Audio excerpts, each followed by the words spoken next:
So guys, here we are, MMA UK News, Stoomboy as always, MMA UK BJJ show. So here in a very sunny Glasgow. So not very often we get sun in Glasgow, but today's the day. So yeah, it's an amazing day. We're going to be talking about an amazing event that's coming up, Grapplekings 9. So now my pronunciation is going to be absolutely horrible here. So I'm sure my Irish people will be able to remind me of this, but I believe it's a Tallaght. It's in Tallaght in Dublin. It's the Civic Centre. It's going to be March the 12th. So Sunday, March the 12th. Now, there is tickets available for this. Head over to the usual place, obviously the Grapplekings Facebook page, and you will get all the details through there. Pay-per-view is also going to be available on the night as well. So again, head over to that Facebook page and you will get the all the details of the pay-per-view on there as well. Now, again, whenever we talk about Grapplekings, it's always an amazing event that they put on. So this one's no different. It's going to be the final of the Four Nations. So we're going to have Team Wales coming over with an amazing team as they did the last time. And they're going to be taking on Team Ireland. So obviously the best grapplers coming out of Ireland. So we're promising to be an amazing night. Now, my next guest is going to be on the show that night. James Amos, Impact Gym. Now, fellow Mustang, out there flying the flag for all us older grapplers. And James, coming out of Team Drag, or Impact Gym, Team Drag, had an amazing year last year, topped off with obviously getting his purple belt at the end of the year, and also Team Drag's white to purple belt grappler of the year. So, and again, anybody that knows Team Drag knows the level of grapplers, and James, as I said, took that, and it was a fitting end to an amazing year for James. So James, listen, absolute pleasure, brother. Thank you very much for, again, taking the time to speak to me. Thank you. That's a very kind introduction. Thank you. Listen, it was a great year. I mean, you were one of the guys, and I remember speaking to you the last time, and you talked about the amount of competitions that you wanted to do last year. You went out, you done it, and so you're always out there competing. You're always out there putting yourself on the line. You're training with the best people. Team Drag, obviously the guys at Impact Gym, and you're putting in the time and effort that a top grappler needs to do.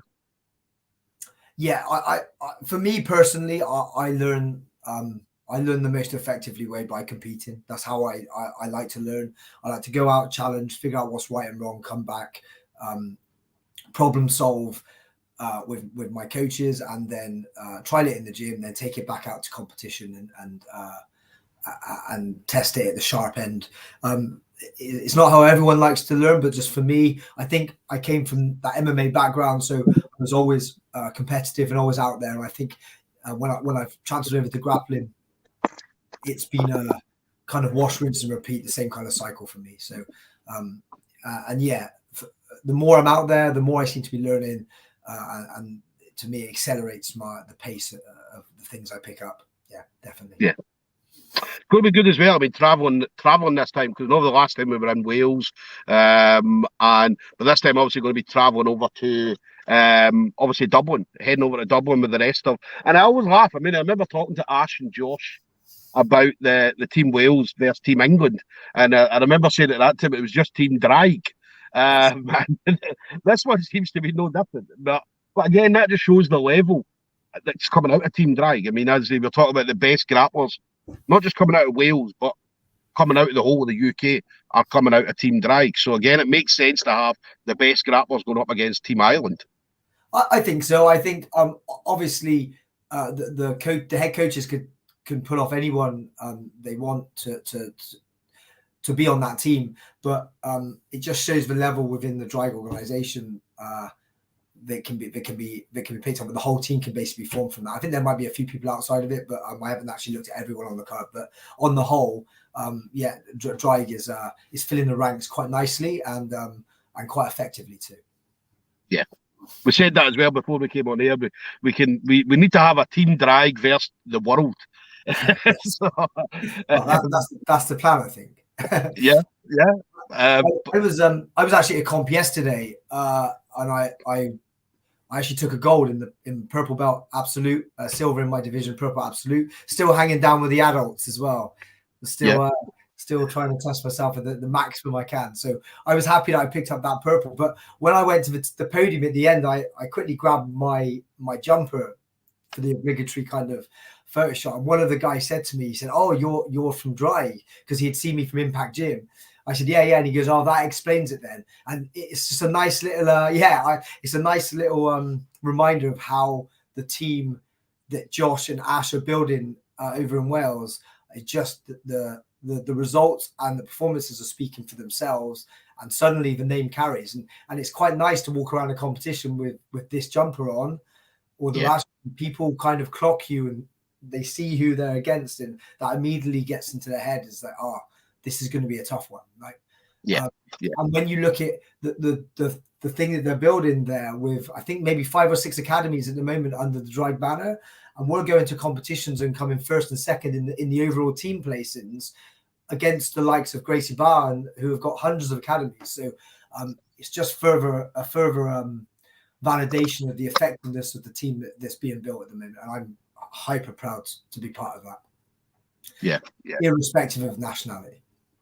It's an amazing setup they've got as well. I mean, I'd say that I hear a lot of people when they go and visit, and just the setup that they have over there. In fact, a couple of my guys, a couple of friends of mine from Scotland, Miguel Alvarez, Jack Gillis, went down and now train there full time. So I was with them in the week. Yeah. So savage. That was their plan. Their plan was obviously they trained up here in Scotland at 10th Planet, and then they kind of known Josh and Ash through like competition scene, and then they had there was a competition here in Scotland that was a power grappling, and Josh and Ash brought up a team of 5 from obviously Team Drag, and they took on 10th Planet, a team of 5 from 10th Planet, and then at that point, Miguel and Jack and a couple of other boys decided, you know what, we're going to go down there, we're going to train full time. And since they went down there, now their game was good. Their game was really good. But see, since going down to Drag, their game has took off. Do you know what I mean? It's got so much better. Yeah, I totally agree. I mean, so we at Impact Gym, we've built an amazing grappling team and had good results, and always have done, been respected. But I've always whenever you become part of something bigger, you can't help but just absorb whatever that bigger thing offers you, and that works both ways. But obviously, the bigger the organization, the feedback can be a little bit more one way sometimes. But one of the big changes I've made to my training recently is I visit the Drag protein training sessions, which are on every day, and I drive over to Swansea once, twice a week and put myself through that hell. But that is a room of the absolute best people that you could find, and Miguel is one of those people. But and I said this to you last time, you can't help but rise to that room. If you're in that room, it makes you better, and the more you're in that room, the better you become. And the caliber of training and coaches and athletes in that room are just second to none. And that's why you're getting these people who travel and sometimes up sticks and live there to kind of chase that level of training. So being part of something like this is just naturally going to make your game and your jiu-jitsu and your grappling better. It's one tough room, I will say that.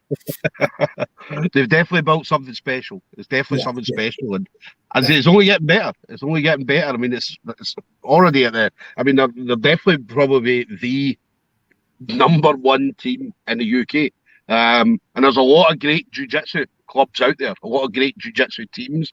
But Team Drag's probably, in my eyes, and a lot of people's eyes, is the #1 team. And that's why you say people travel from all over just to go and train. And that's why they've done a good setup and stuff like that at Drag, where people, they can go and eat, or they can go and do this, or they can go and do that. So there's not just jiu-jitsu, there's other things that they can do as well. And you pay your dues and you take your licks, and everyone's friendly, but also everyone's serious as hell. And when it's time to train, it's time to train there. And even the toughest and most kind of well-rounded of guys are going to take something out of that room. They're going to sharpen you up, stronger, make you better. And the more you're there, the better you become. You can't, like I said it to Ash last week, you can't help but rise to that room. It lifts you. Sometimes by choice, sometimes you get dragged up, but you can't help. Like I tell you what, I drive up twice a week. Like I said, when I used to train MMA a lot back in the day, and I was prepping for fights, you would get those butterflies and nerves on your way to training, especially when you knew that it was going to be a big session. And I still get that now, obviously, with all my training. But when I'm driving, it's a 2-hour drive. It's a long time to be nervous on your own, right? And I get that still now. And when you come out, you're a little bit better than when you went in, although at the time you might not feel it. But like, you need to put yourself in those rooms, and if you want to compete and keep representing at the higher level, then unfortunately you have to be comfortable with the discomfort that that room sometimes offers. Yes. Nah, amazing training. They always say to me, Stu, you should come down, and I'm like, I mess about too much in training to be turning up at drag. So, I got told off for sitting down. So. Well, one day, we'll get down. I know that a few of the boys up here want to come down, get some training in, which is going to be brilliant for them as well. So we'll definitely get down. What about you then? So Grapplekings 9, so just around the corner. We're only 2 weeks out. Heading over to Dublin. So I know that we had the Team Wales versus Team England over in Cardiff. So going to be heading over to Dublin for the final. So how did you find out, James, that you were going to be matched on the card that night?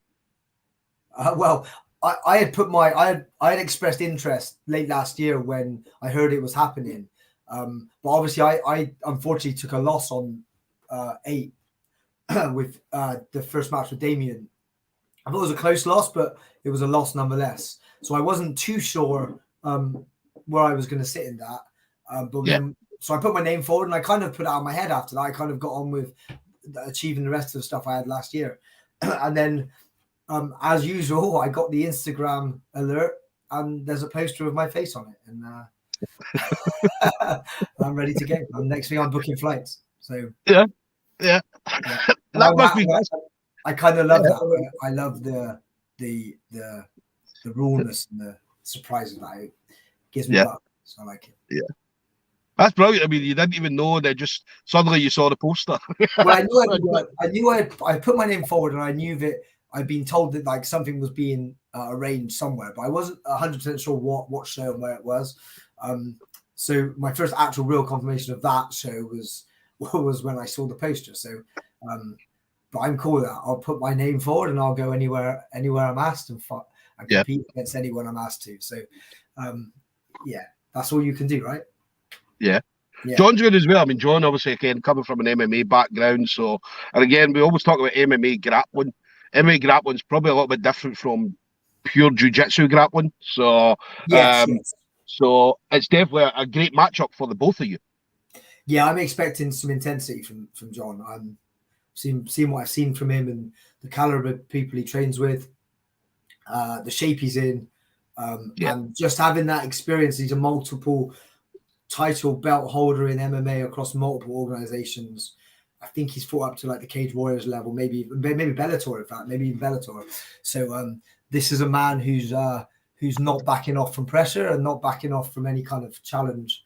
So I'm looking forward to giving him everything I've got and taking everything he's got. Yeah. I see, when I saw the matchup, because that's what I was like, because obviously I know that you've got your MMA background, obviously him coming from an MMA background, and it's always brilliant. See, when you see like two guys who have trained in MMA or even fought in MMA going at it in a grappling event, it's always a brilliant matchup. And as you said, it's constant pressure.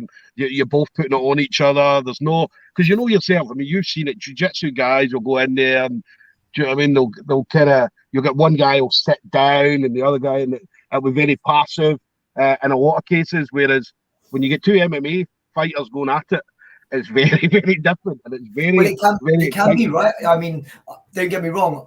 I love all aspects of it. So if John wants to come in and sit down, then obviously we see that all the time. That's fine. So you have to be ready for everything. But sometimes you get an idea of someone and them of you, and I feel like we're gonna. I feel like we might clash and have some good old chaotic scrambles and put a show on for the crowd. That would be good. That would be good. Yeah. And whatever happens, right?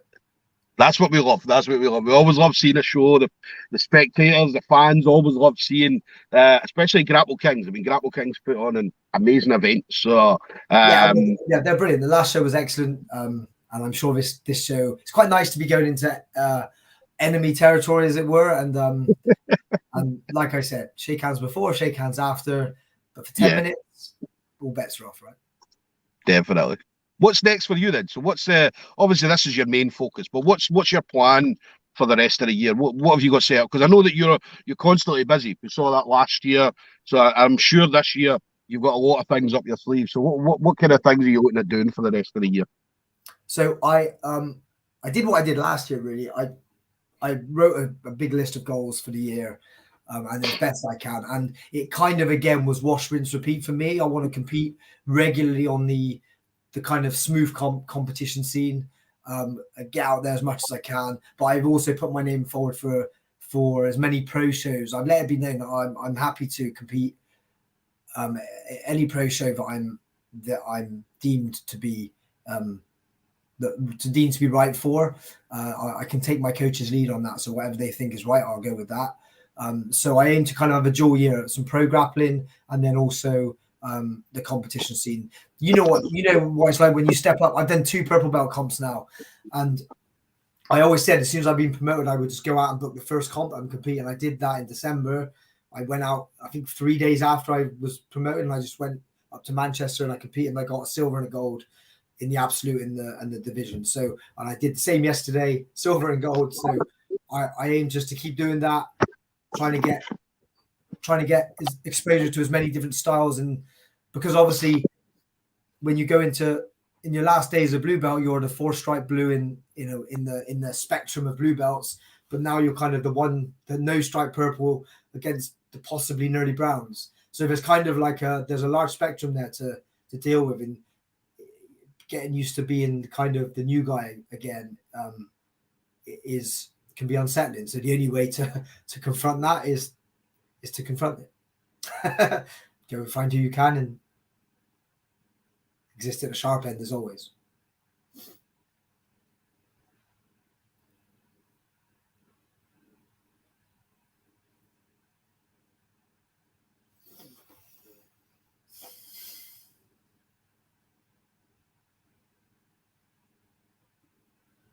I think I might have lost you. I'm not too sure.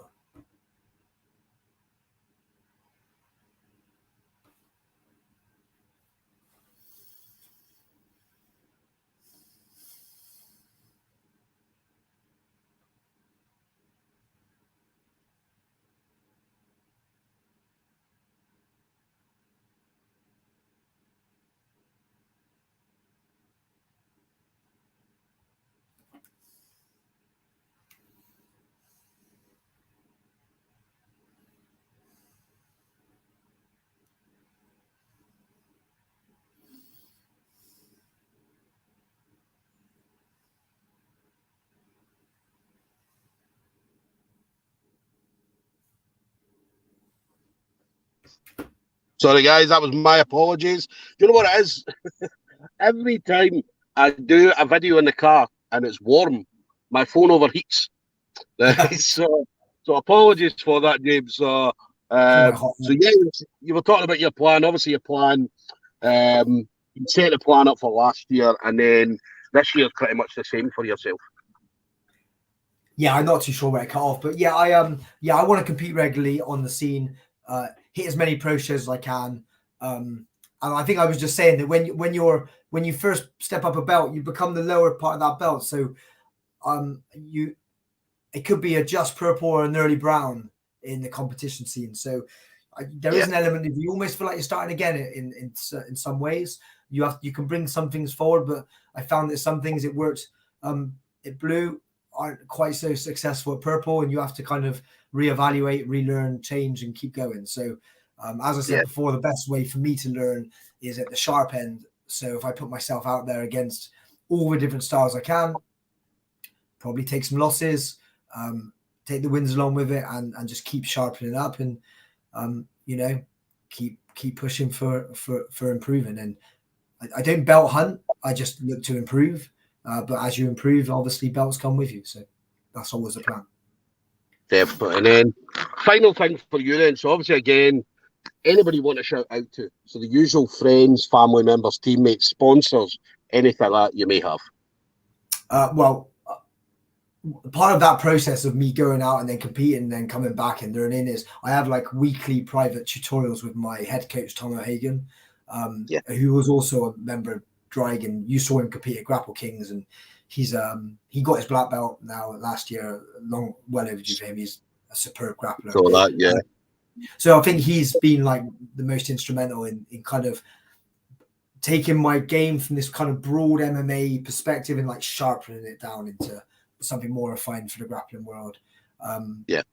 And then all the coaches and training partners, I'm not going to name them all, so like I'll forget someone if I do. So I'll just say everyone at Drag and everyone at Impact Gym. That's easier. And then obviously nowadays, I made a bit of a scene last year, and I ended up winning myself a tatami sponsorship as well. So nice. Head on over to tatami and buy loads of clothes and support. Definitely. As well. But yeah, all in all, it's just a pleasure to be part of this, especially as we've mentioned before, in our 40s now, but still pushing and showing that age is but a number. Yes, definitely. So guys, there we go then. So we're going to have James Amos up against John Byrne over at the Civic Centre. I hope I say this right, Tarrant in Dublin. And it's going to be March the 12th, so Sunday, March the 12th. So we're all going to be heading over. I'll be over there as well. So it's going to be great to see, obviously, both Team Wales, Team Ireland, and obviously the rest of the Grapplekings team. So going to be an amazing night of grappling. So definitely do not miss this. Tickets, if you are looking for tickets, check up your grappler first of all, because they may still have some tickets available, or double check the website. Go onto Facebook. It'll take you through a Grapplekings website. And then anybody looking for pay-per-view, there is always pay-per-view on this. So again, head over to that Facebook page and you'll get all the details through there. So James, listen, always a pleasure seeing you and chatting with you. So yes, you too, I'm looking forward to catching up with you again on March the 12th. But enjoy the rest of your training, brother. All right. This one's for the Mustangs. This is for the Mustangs. Always. Have a good one, brother. Take care. You too. Thank you. Bye-bye.